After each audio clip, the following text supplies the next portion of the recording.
आज थिएटर जाने की बात है। मॉडल हॉस्टल्स की छात्रा तरुणियों में निश्चय हो गया, सब एक साथ जाएंगी। निर्मला, माधवी, कमला, ललिता, सुभा और श्यामा आदि सज धज कर एक दूसरे से मिलती हुई एकत्र होने लगी। कमला के मकान में पहले से ही सबके मिलने का निश्चय हो चुका था। ज्योतिमयी उर्फ ज्योत अभी नहीं आई। समय थिएटर जाने का करीब आ गया। ललिता बोली, आज वह कॉलेज में इतनी खुश थी कि अवकाश वाली लड़कियों के साथ गप लड़ाती हुई, मजाक करती हुई समय से पहले घर चली आई थी। पूरे खुशी से थिएटर चलना स्वीकार किया था। मैंने भी कहा कि क्या है, आजकल कदम जमीन पर नहीं पड़ रहे। जवाब न देकर मेरी ओर देखकर हंसने लगी। सुभान बोली, तो क्लास नहीं किया? न। ललिता बोली। श्यामा, मुझसे कहा कि पढ़ना लिखना तो अब यहीं तक समझो। निर्मला कहती है, क्यों, उसे कोई अड़चन तो नहीं है? फिर पढ़ाई क्यों बंद कर रही है? श्यामा हंसने लगी, बोली, वह कहती है अब पढ़ना छोड़कर पढ़ाना पड़ेगा, इसकी तैयारी करनी है। सब हंसती हुई एक दूसरे की ओर देखने लगी। माधवी कहती है, इसका मतलब? श्यामा हंसकर बोली, उसे बड़ी चिंता है कि शिक्षार्थी सिविल सर्विस में है। अच्छा, कई एक साथ कह उठी, यह बात है। ललिता बोली, तो चलो उसी के मकान में चला जाए, देखे अपनी तैयारी में कहाँ तक तरक्की की। सब ज्योत की मकान में चली गईं। सब आइसबेला थाबन कॉलेज की छात्राएं हैं। कोई तीसरे वर्ष, कोई चौथे वर्ष और कोई 5वें वर्ष में, कोई छठे साल में है। ज्योत का भी तीसरा साल है। घर पहुंचकर सब ज्योत के कमरे में बैठ गए। वह जैसी ज्योत है, उसका पहनावा भी वैसा ही जगमगाता हुआ। वह उस समय आईने के सामने खड़ी होकर मुस्कुरा रही थी। एकाएक सखियों को देखकर शर्मा गई। बोली, मुझे जरा देर हो गई। वजह कोई न थी। सोचकर कुछ कह दे, हृदय और मस्तिष्क में उतनी जगह खाली ही नहीं थी। एक अजीब से भाव से पूरी देह भरी हुई थी। श्यामा बोली, अब तो हर काम के लिए देरी होगी। जल्दबाजी सिर्फ खास विद्यार्थी को अवैतनिक पढ़ाने के वक्त हो तो हो। सब हंसने लगी। ललिता ने देखा, मेज पर एक खुला अंग्रेजी लिफाफा पड़ा हुआ था। उठा लिया। उठाते ही जो तीर सी ललिता पर टूट पड़ी, पर श्यामा ने पकड़ लिया। अरे अरे, अभी से? अभी तो पढ़ने की दरख्वास्त मंजूर होने को आई होगी। ललिता ऊंचे स्वर में पढ़ने लगी। श्यामा ज्योत को पकड़े रही। चिट्ठी अंग्रेजी में थी, आवश्यकता से अधिक लंबी, बायरन शैली में। पकड़ी हुई ज्योत खुशी में छलक रही थी। पत्र समाप्त करके सब चलने को हुई। अचानक से ज्योत को लीला की याद आई। बोली, भाई लीला तो रही जाती है, उसे भी ले ले। उसे चलने की बात तो हुई नहीं थी, वह शायद ही जाए। माधवी बोली, पक्की कंजूस है, पैसा दांत से पकड़ती है। श्यामा ने कहा, 100 रुपए ट्यूशन से पाती है, पर हालत तो देखो, मालूम होता है महादरिद्र है। ज्योत शर्मा कर बोली, तुम्हें तो उसका जीवन चरित्र लिखने को मिले तो चौपट करके छोड़ो। हमारे कॉलेज में एक ही कैरेक्टर है, कहो तो उसके यहाँ पैदा करने वाला कौन है? ट्यूशन से अपना खर्च चलाती है, छोटे भाई बहनों को पढ़ाती है, साथ ही घर का खर्च भी है। बूढ़ी माँ को कोई तकलीफ न हो, इसके लिए बेचारी कितना खटती है। मेहनत की मारी सूखकर काटा हो रही है। चेहरे में आंखें ही आंखें तो हैं। लीला का घर आ गया। सब भीतर चले गए। लीला पढ़ रही थी। ज्योत ने हाथ से किताब छीन ली, थप से मेज पर रखकर बोली, मिस लैला, मजनू के मजमून में दीवानी न बनो। प्रेम का परिणाम बुरा होता है प्यारी। चलो, कलकत्ते से पारसी कंपनी आई हुई है, वहाँ हम लोग धार्मिक शिक्षा ग्रहण करें। लीला ज्योत से 2 साल आगे MA में है। ज्योत चंचल है, लीला क्षमा करती है। शीर्ष मुख की बड़ी बड़ी सकुर आंखों से देखती हुई बोली, भाई तुम लोग जाओ, मुझे इतना समय कहाँ है। कमरा खिलखिलाहट से गूंज उठा। तुम लोग भाई जाओ, माफ करो मुझे समय नहीं है। नहीं महाशय जी, आप तो फर्स्ट क्लास लें और हम लोग वहीं पैर रगड़ते रहे, ऐसा नहीं होने को।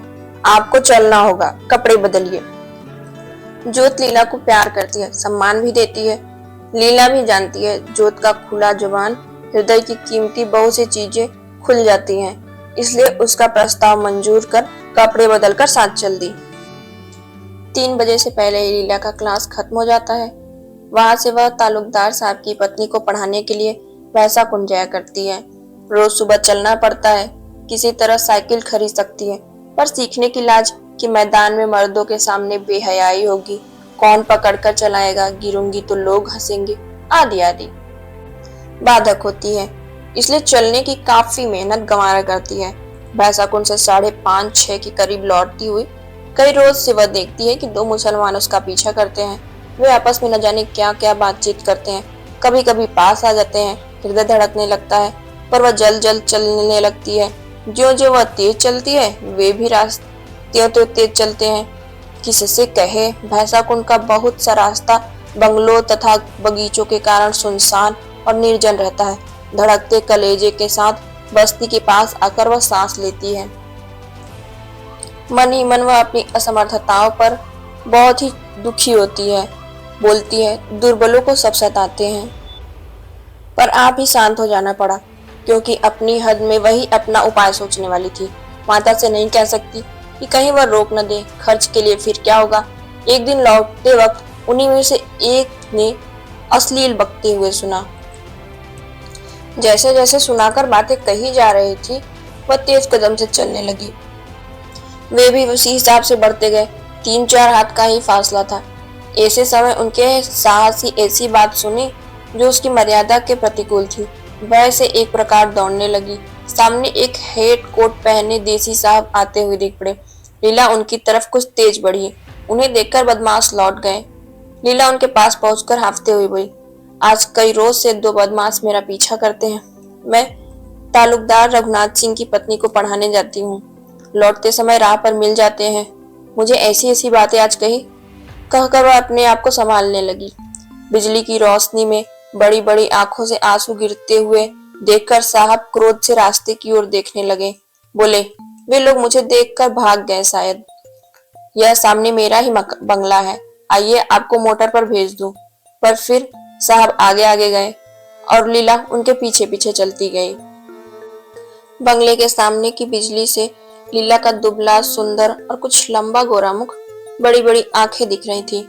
साहब ने दुख के करुण चित्र का सौंदर्य देखकर पूछा, आपका शुभ नाम? मुझे लीला कहते हैं। निगाह झुकाती हुई लीला बोली, आप ही को अपना संभाल करना पड़ता है। आप शादीशुदा तो हैं? जी नहीं, मैं आइस बेलथाबन कॉलेज की छात्रा हूँ। किस क्लासरूम में हैं आप? एमए। धीमे स्वर में कहकर लीला ने अपनी पलकें झुका ली। कुछ आग्रह से साहब ने पूछा, आप ब्राह्मण हैं? जी नहीं, कायस्थ हूँ। यहाँ कहाँ रहती हैं? मॉडल हाउसेज में। साहब कुछ चौंके। पूछा, आपके यहाँ कोई ज्योतिर्मयी रहती है? आपके कॉलेज में बीए की छात्रा है।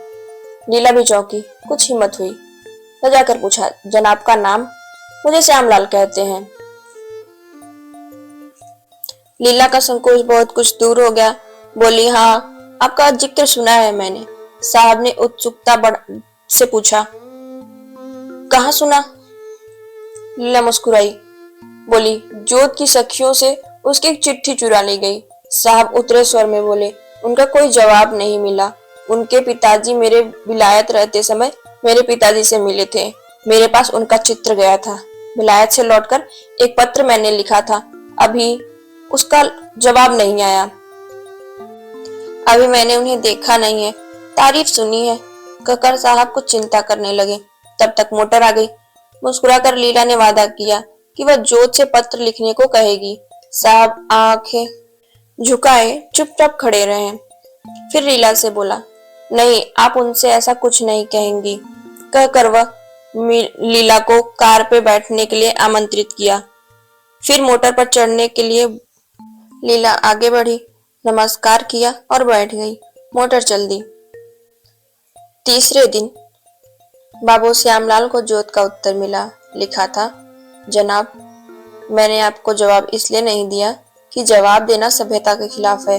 आज लीला दीदी से आपके मिलने की संगोपात बातें मालूम हुई। जिस मजनू की जो लैला होती है, वह इसी तरह उसे मिलती है। अपनी लैला का आप हमेशा रक्षा करें। आपसे सविनय मेरी प्रार्थना है।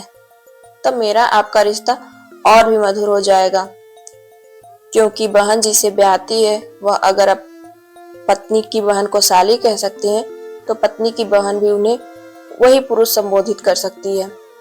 आशा है मेरा आपका यह संबंध स्थायी होगा। आपकी जोत।